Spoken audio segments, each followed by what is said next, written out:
Danes se v prebranih celicah knjigo Hrošč leti v somraku poklanjamo 70. obletnici Sinjega galeba.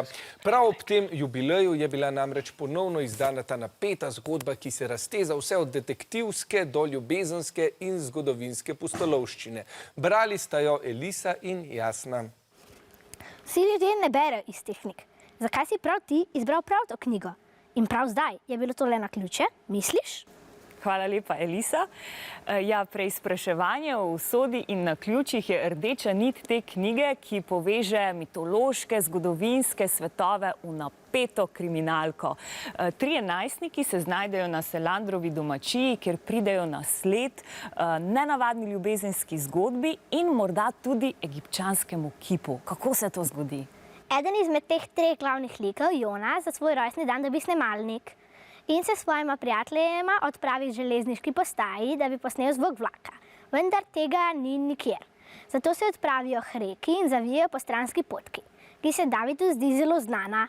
Ko pridejo do kamnitih stopnic, se David spomne, da je sanjal to v svojih sanjah prejšnjo noč. Ja, prav sanje, pa potem tudi roža Selandrija in govnač so neka pomagala oziroma namigi pri odkrivanju dokazov. V čem si to zasledila v knjigi? Naprimer, ko hrošč v poletni sobi po naključju ali pa tudi ne, pade pod deščico, ko pa to dvignejo, je spodaj škatlica polna pisem. Ta komunikacija med njimi je res vznemirljiva, malce tudi strašljiva, ampak to ni vse. Najstniki komunicirajo tudi z duhovi. In prav ta del se je zdel najbolj zanimiv tudi ilustratorki Evi Mlinar, ki je naslikala oziroma ustvarila tole čudovito naslovnico. Zdaj je v najini družbi in nama bo več o tem povedala sama. Se mi zdi, da so duhovi ponavadi nekaj strašnega in malo negativnega.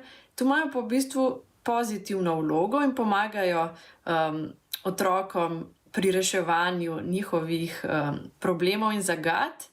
In tukaj mislim predvsem na gospo Julijo, s katero David komunicira po telefonu, potem Davidove sanje, glasove mrtvih, ki jih otroci odkrijajo na posnetkih diktafona, in pa tudi na rožo Selandrijo.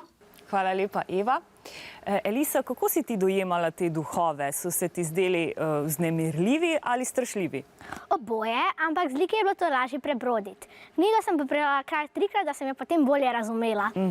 Ja, zdi se mi, da vse, česar ne razumemo ali si ne znamo razlagati, je za nas lahko malce vznemirljivo, hkrati pa tudi strašljivo. In verjamem, da je tako vzdušje zdaj tudi v studiu, ko tekmovalci čakajo na vprašanje. Jasna, jaz menim, da tole ni nič strašljivega, tekmovalci kar pokajo od samozavesti. Verjamem pa, da vam bo tole vprašanje šlo kar dobro od rok. Hrošč leti v somraku vključuje starodaven egipčanski kip in duhove. V čem se ti duhovi razlikujejo od tistih, ki jih običajno srečamo v literarnih delih? A. Nudijo pomoč najstnikom na njihovi pustolovščini. B. Se prikazujejo le najstnikom. C. Z najstniki komunicirajo preko telefonov. Ali D. Najstnikom skušajo preprečiti najdbo zaklada.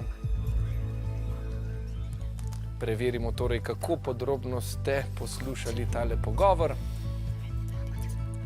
Rumeni so se hitro odločili, vijoličasti se še pogovarjajo. Rumeni pravijo torej A, vijoličasti pa C, čas je potekal. Ilustratorka Eva pove, da so ponovadi duhovi nekaj strašnega, negativnega, tukaj pa pomagajo otrokom pri reševanju njihovih problemov in zagad. Pravilen je tako odgovor A, kar pa prinese 5 točk rumeni ekipi.